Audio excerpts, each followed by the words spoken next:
Here with me now with his view is the Homeland Security House Chairman Mark Green of Tennessee. You just heard the Secretary say that the number of border crossings has been cut in half since Title 42 expired. That unequivocally is good news, right? Well, Dana, first, thanks for having me on the show and happy Mother's Day.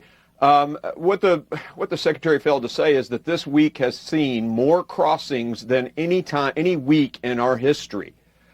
Yes, there was some anticipation, and so people started coming across at higher numbers, in fact, record-breaking numbers at the first part of the week. But in the latter part of the week, a judge ruled that they can't do their plan of just releasing without a court date, which Secretary Mayorkas has said on the news was a bad idea. But that court ruling said he can't do that. The drug cartels have responded, and the numbers have fallen off for a couple of days.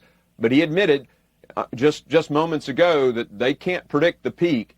CBP said 40% increase is expected with Title 42 gone. That's another 9 million people in 2 years. I mean, they've already let 5.04 million encounters and 1.5 million gotaways as they've tried to manage border security and not secure our border. So, no, I'm sorry. I disagree with the Secretary. You helped lead the passage of a House GOP border security bill this week.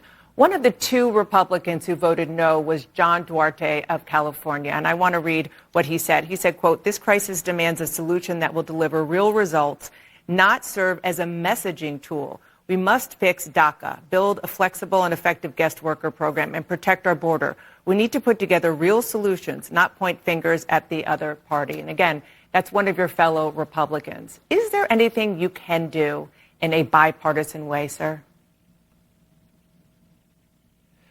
I think, first off, this was not intended to fix immigration. This bill was to secure our border. Once we secure our border, sure, I think everyone wants a solution for the immigration issue. Now, in terms of our party, look, we were supposed to have fallen apart after a bad speaker. Everybody was so critical about how our speaker selection process went, and that conflict was, not going to unify us. Well, we've been unified. 87,000 IRS agents gone. We've raised the debt ceiling in a responsible way. We have an energy bill. I mean, I think we're working together, and so I think this member is conflating. This was a border security bill, not an immigration bill. Yeah, you are working together, but the question is, what happens after this bill and other bills have passed? Particularly staying on immigration, you need it to be bipartisan because it needs to go to the Senate. There needs to be something that the president can deal with. So you're saying that if border security is done, then you are willing to talk about the broader immigration process from DACA to undocumented immigrants, giving them a legal pathway, et cetera?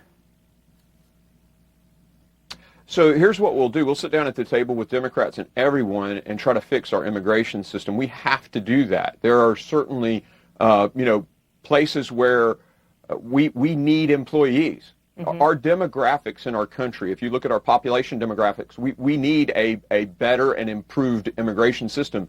But the problem is the way Mayorkas and those guys have done it with catch and release and with, not deporting people and all the things they've done to encourage people to come into the country is basically making the problem of migration worse. We need to secure our border, and then we can deal with the immigration piece. You can't create more incentive to come here without a secure border. You get the 1.5 million gotaways. Who are those guys? I mean, you can come to CBP right now and get immediate parole. Why would you avoid CBP unless you have some nefarious intent? So we need to fix the security issue first, then the immigration piece. So one disincentive that former President Donald Trump didn't rule out is using the child separation policy again if he's reelected. Listen to what he said.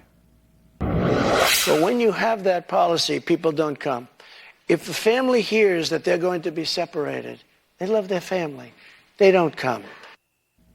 Should that policy come back? So that's why in this bill we were very clear families should not be separated. If you look at House H.R. 2, it's very clear we're not separating families. So you disagree with the former But detention president? does serve as a deterrence. So I don't think we should separate families, and that's why we put it in this bill. You floated the possibility that House Republicans should impeach Secretary Mayorkas. The Constitution says impeachment is supposed to be used for treason, bribery, or other high crimes and misdemeanors. Do you think Secretary Mayorkas has committed an impeachable offense? And if so, what is it? So I've been very careful not to say, let's impeach Secretary Mayorkas, because I don't have that authority in my committee. Right. But what I do have is a responsibility for oversight, and we're going to do that. We're going to look very closely at the failures of this administration and Secretary Mayorkas. I know for a fact he lied to Congress under oath. I mean, should someone be a cabinet secretary if they come to the Congress and lie to Congress under oath? I mean, I showed that very clearly the last time we had him in front of the committee. Yeah, so you're, of course, exactly right. The Judiciary Committee would start impeachment proceedings. But are you building a case for them right now to impeach Secretary Mayorkas? We have a five-phased, which I've articulated before, a five-phased accountability plan. We're going to look into his dereliction of duty, the laws he's intentionally violated and not followed. I mean, he took an oath to the Constitution, right? And his job is to execute the laws, not write them or make them up himself. And his interim final rule to just speed people into the country is an excellent example of them just making up the laws, which we are the ones, we write the laws in Congress. He executes the laws, right, as the executive branch. Well, we'll point all that out. We'll show the human cost of this open border. Fentanyl mothers, angel moms, that little baby in Florida crawling around on a VRBO that encountered fentanyl and died. I mean, every American is at risk with this open border. I would be, negligent in my job not to look into this guy's performance and show the American people how he's failed. The administration would definitely disagree with the term open border, but we definitely heard the difference of opinion and policy philosophy between you and the Homeland Security Secretary this morning. Thank you so much for joining me, Mr. Chairman. Appreciate it. Thanks for having me.